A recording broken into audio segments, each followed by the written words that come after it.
শুনুন, কাকে পাঠাবে ওদের ব্যাপার। যাকে হাইকোর্ট সুপ্রিম কোর্ট থেকে বিদেশে যাওয়ার অনুমতি নিয়ে যেতে হয়, তিনি আর যাই হোক ভারতকে প্রতিনিধিত্ব করতে পারেন না।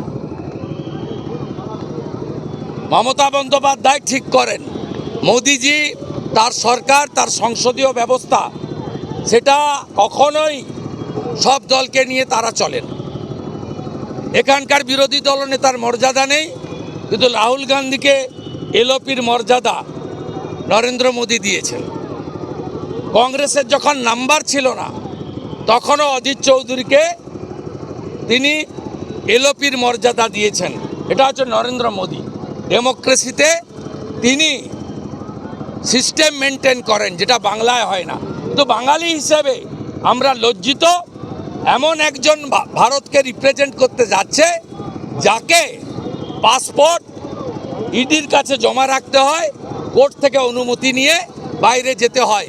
এই রকম একটা টেন্টেড স্ট্যাম্প চোরকে, যার সম্পত্তি ইডি সিজ করে,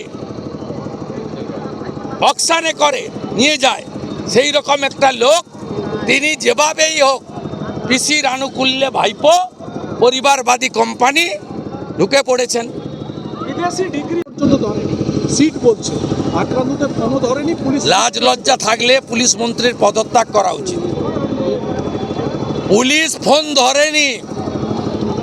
আমরা যা বলি, আজকে হাইকোর্ট নিযুক্ত সিট সেই কথা বলছে, পরিষ্কার বলেছে মেহবুব আলম টিএমসি কাউন্সিলর, পরিষ্কার বলেছে এমএলএ দাঙ্গা লাগিয়ে এলাকা ছেড়েছেন, পরিষ্কার তৃণমূল কংগ্রেস স্পন্সর্ড এবং অর্গানাইজ হিন্দু কিলিং দেশের মধ্যে 47-এর পরে প্রথম হিন্দু পলায়ন মানুষ দেখেছে, এবং বেছে বেছে হিন্দুদেরকেও আক্রান্ত করা হয়েছে, টার্গেট করা হয়েছে। এটা তো প্রমাণিত।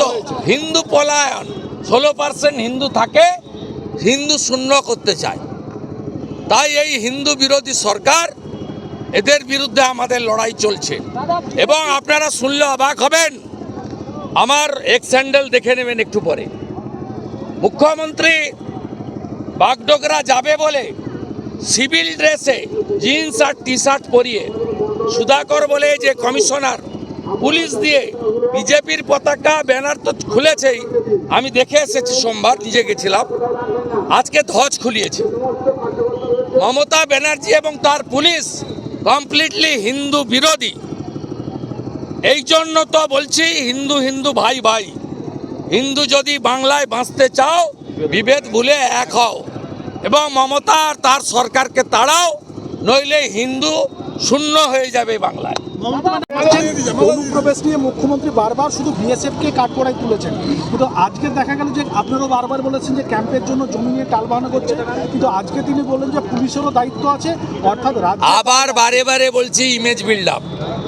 প্রত্যেক দিন সিভিক ভলেন্টিয়ার টাকা নিচ্ছে, ধরা পড়ছে, জলপাইগুড়িতেও ধরা পড়েছে। এই বীরাঙ্গনা মহিলা যেভাবে বরানগর পুলিশকে কার্যত যেভাবে তার সাহসের পরিচয় দিয়ে নেকেট করে দিয়েছেন, মানে তাদের এই যে চৌর্যবৃত্তিকে ওপেন করে দিয়েছেন, এই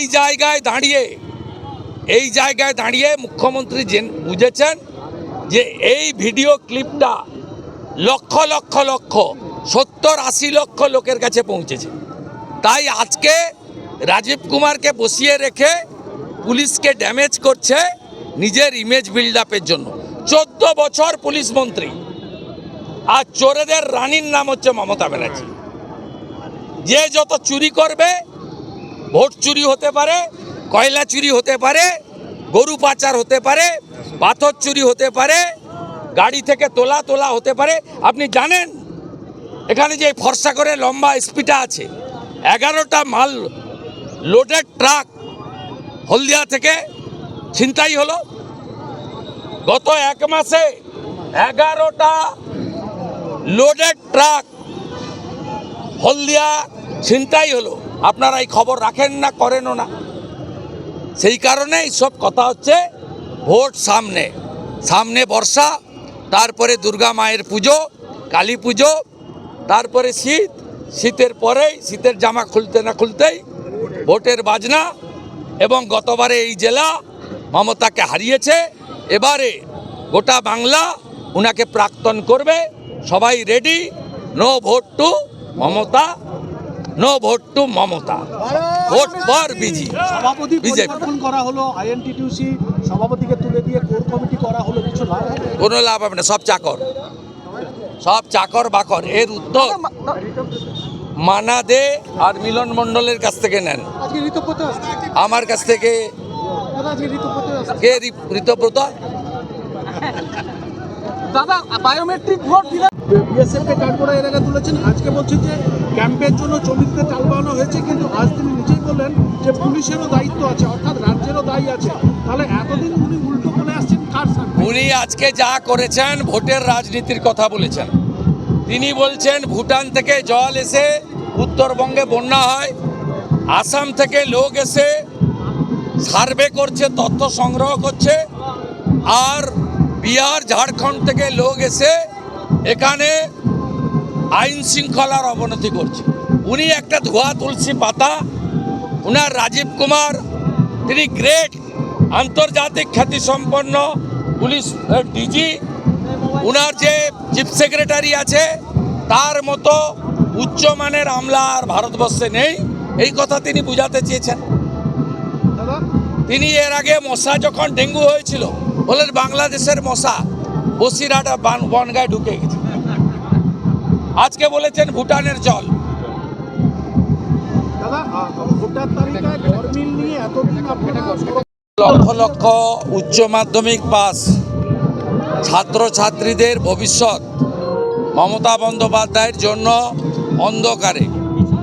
গত 7ই মে রেজাল্ট বেরিয়েছে, আজ পর্যন্ত কোনো কলেজ, কোনো জায়গায় যেখানে ফার্স্ট ইয়ারে তারা ভর্তি হবে এবং শুধুমাত্র সাধারণ পঠন পাঠন নয়, ডাক্তার, ইঞ্জিনিয়ার, ভোকেশনাল, আইটিআই, কারিগরি, তাদের জীবনের পথটা তারা চিহ্নিত করবে।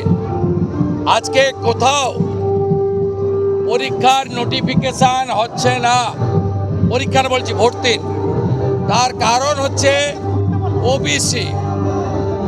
ওবিসি রিজার্ভেশনের জন্য 111টা কমিউনিটিকে মমতা বন্দ্যোপাধ্যায় বেআইনিভাবে ওবিসি করেছেন, তার মধ্যে 107টা মুসলিম জনগোষ্ঠী।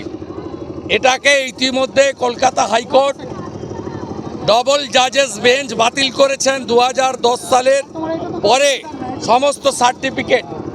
সুপ্রিম কোর্টও স্থগিতাদেশ দেয়নি, রিসার্ভে চলছে। পরবর্তী ডেট আমরা যা জেনেছি 15ই জুলাই সুপ্রিম কোর্টে। আমাদের কোমলমতির ছাত্রছাত্রী, তাদের ভর্তি কী হবে, তাদের ভর্তি কিভাবে হবে?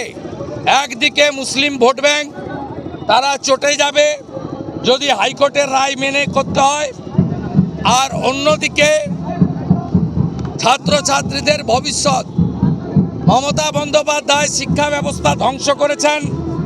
আমি রাজ্যের বিরোধী দলনেতা, আমি উদ্বিগ্ন আমার ভবিষ্যৎ প্রজন্মের জন্য। আমি অবিলম্বে রাজ্যের শিক্ষা দপ্তর, উচ্চশিক্ষা দপ্তরকে এই বিষয়ে 24 ঘন্টার মধ্যে তাদের সুচিন্তিত সিদ্ধান্ত জানিয়ে কলেজগুলোতে ভর্তির বিজ্ঞপ্তি এবং ফর্ম বিতরণ বা অনলাইন যেভাবেই হোক চালু করার দাবি করছে।